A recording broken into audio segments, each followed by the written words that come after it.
আজ আমি আপনাদের এমন একটা সানডে সাসপেন্স গল্পের নাম বলবো, সেই গল্পটা আপনারা শুনেছেন হয়তো।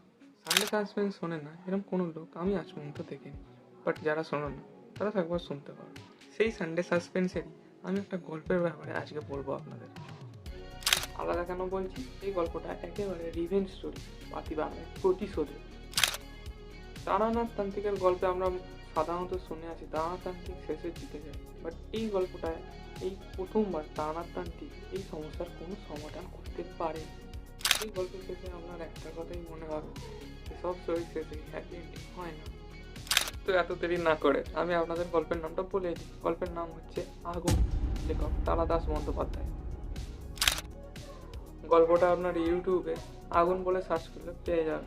এই গল্পের একটি গুরুত্বপূর্ণ লাইন হলো, আমাকে মনে আছে তো? এইরকম আরও নতুন নতুন ভিডিও পেতে চ্যানেলটিকে আগে সাবস্ক্রাইব করুন, লাইক করুন আর কমেন্টও করতে পারেন আপনারা যদি আরও নতুন কিছু গল্প ব্যাপারে জানতে চান।